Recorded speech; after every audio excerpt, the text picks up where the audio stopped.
करेंगे बच्चों mental math कक्षा 7 का अगला भाग। मैं हूं हरी सर और आप देख रहे हैं मेरा YouTube channel maths with Hari sir special Hindi medium के बच्चों के लिए। तो अगला भाग क्या कहता है, आइए पढ़ लेते हैं। ये देखिए प्रश्न नंबर 23 से हम करने वाले हैं। ठीक है, तो प्रश्न नंबर 23, निम्न आंकड़ों का माध्यक ज्ञात कीजिए। माध्यक, ठीक है, अभी तक तो हमने माध्यक ज्ञात किया था, अब हम करेंगे माध्यक।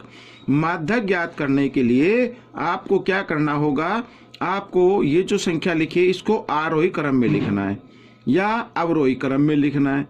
तो आरोही क्रम में लिख लेते हैं। तो सबसे पहले 2, फिर एक और 2, ये आ गया, ठीक है ना।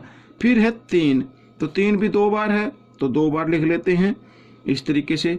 अब 4 कितनी बार, 3 बार है तो 4 लिख लेते, 1 2 3, ठीक है। फिर लिखते हैं 5 और फिर लिखते हैं 6, इस तरीके से। तो संख्या गिन लीजिए बच्चों, 1 2 3 4 5 6 7 8 9, 1 2 3 4 5 6 7 8 9, ठीक है, बिल्कुल ठीक है। तो हमें करना क्या है, 9 संख्याएं हैं तो 4 संख्या तो इधर से छोड़ दो, 4 इधर से छोड़ दो, जो बीच में संख्या आ गई वही आपका माध्यक होगा। तो ये आपका उत्तर बन जाएगा, ठीक है। अगला प्रश्न देखो क्या कहता है, यदि निम्न आंकड़ों से 17 को निकाल दिया जाए तो नया माध्यक बताओ। ये 17 है, इसको निकाल देना है, इसको काउंट नहीं करना है, तो नया माध्यक बताना है, माध्यक कितना आएगा। तो फिर वही करना आपको, सबसे पहले आपको सबसे छोटी संख्या लिखनी है। जैसे इसमें 10 है, 10 के बाद फिर आ गई 12 और फिर है 14, फिर 15, ठीक है। 15 के बाद आ रहा है बच्चों इसमें 26, ये 26 लिख लेते हैं। फिर 28 और 32 और 35। संख्या एक बार गिन लो, 1 2, इसको नहीं गिनना है, 1 2 3 4 5 6 7 8। तो 1 2 3 4 5 6 7 8, 8 हो गई।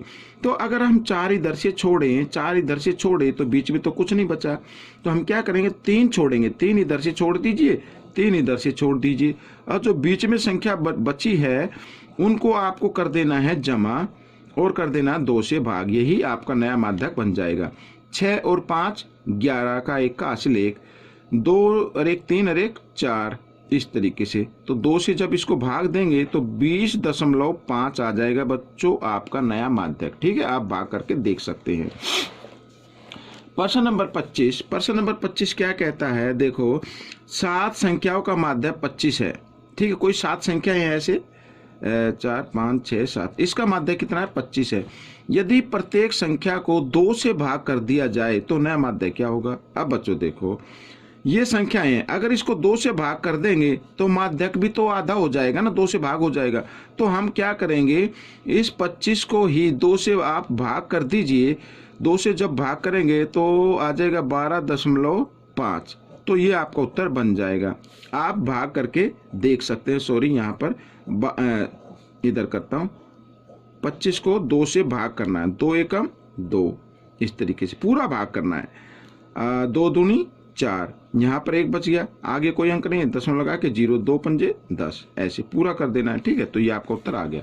आइए अगला प्रश्न कर लेते हैं। अगले प्रश्न में क्या कहा है, 200 संख्याओं का माध्यक 50 है।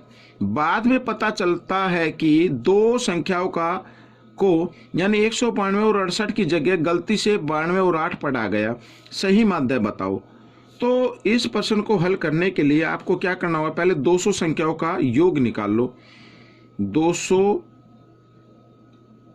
संख्याओं का योग तो कितना होगा, 200 को आप 50 से क्या कर दे, गुणा कर दे, 5 दूनी 10, 3 0 लगा दीजिए, ये आ गया, ठीक है। अब इसके अंदर, इस योग के अंदर या 200 संख्याओं में ये संख्या भी ऐड है, ये संख्या भी क्या है, ऐड है, ठीक है ना, तभी तो आया ना ये। तो इन 2 संख्याओं का योग क्या होगा, ठीक है, इन 2 संख्याओं का योग होगा 92 और 8 कितना होता है, 100, यानी ये गलती से लिखा गया तो हम इसको घटा देते हैं। घटा दिया हमने, कितना बचता है, आइए देख लेते हैं। ये देखो 9 9, 1 2 3 4 5, ठीक है, ये आ गया 9900 आ गया। अब बाद में पता चला कि ये लिखा जाना था, ठीक है, 192 और 68 लिखा जाना था, ये पढ़ा गया, यानी ये लिखा गया, इसका योग किया गया। तो हम इसका योग कर लेते हैं बच्चों। यहाँ पर लिख लेता हूं नई संख्याओं का योग।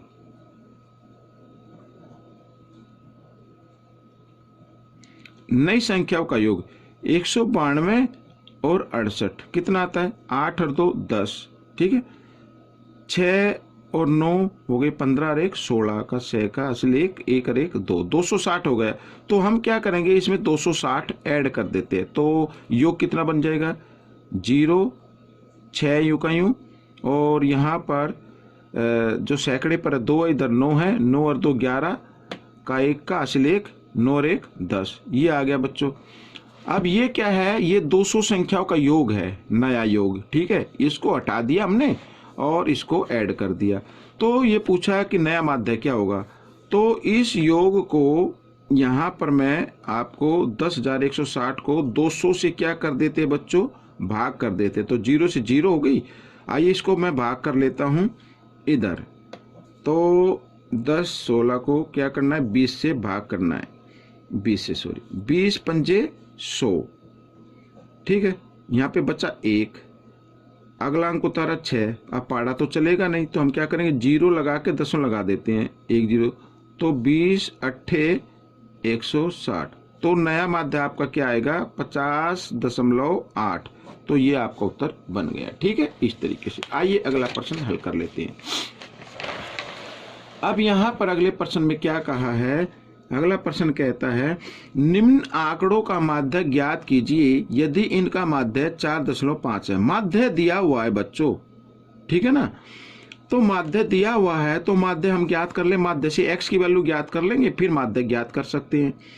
तो माध्य ज्ञात करने के लिए आपको क्या करना पड़ेगा? इन सबको क्या करना है? ऐड कर देना है। अब यहाँ पर देखो, हाँ ये कंटिन्यू नंबर तो है नहीं, ऐड कर लेते हैं।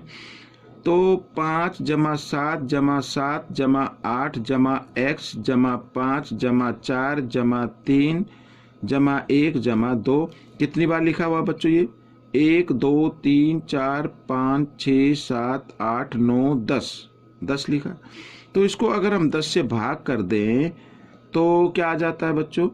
माध्य का आ जाता है ना, माध्य आ जाता है ना। तो माध्य तो दिया हुआ इस तरीके से, ठीक है। आइए x की वैल्यू निकालनी है आपको। 10 इधर भाग में, इधर आकर ये गुणा में हो जाएगा, इधर मैं सीधा गुणा में कर देता हूँ, ठीक है ना। अब इस संख्याओं का योग बन गया और संख्याओं का योग करते हैं तो आ गया 45, ठीक है। अब देखो यहाँ पर इनको ऐड करते जाओ। 8 और 7 कितना हो गया? 15, 15 और 5 कितना हो गया? 20, 20 और 7 27, 27 और 5 बच्चों कितना हो गया? 32, 32 और 4 36, 36 और 3 39 और 1 40 और 2 42। तो यानी x जमा 42 बराबर 45, इस तरीके से। तो 42 इधर जमा का, इधर आकर ये घटा का हो जाएगा। आइए इधर कर लेते हैं। तो x की वैल्यू आ जाएगी बच्चों 45 घटा 42, तो कितनी आ गई? 3 आ गई, ठीक है। अब हमें क्या बताना? माध्यक बताना है, माध्यक बताना है। तो माध्यक बताने के लिए x की वैल्यू क्या है? 3 है, तो हम इसकी जगह क्या लिख देते? 3। तो आपको क्या करना है? आरोही क्रम में लिखना है। तो सबसे पहले 1 आएगा, फिर क्या आएगा? 2 आएगा, 2 एक ही बार लिखा हुआ है तो 2 लिख लीजिए, कोमा लगा के लिख लीजिए ऐसे। फिर 3, 3 2 बार आ गया तो 3 और 3, इस तरीके से ये हो गया। अब 4, 4 एक बार है तो 4 लिख लीजिए। फिर 5 है 2 बार, 5 लिख लीजिए, ये देखो। फिर है 7, ठीक है, 7 2 बार लिख लीजिए। फिर है 8 एक बार है। तो आइए इनको एक बार गिन लेते। 10 ही है क्या? 1 2 3 4 5 6 7 8 9 10, 10 हैं।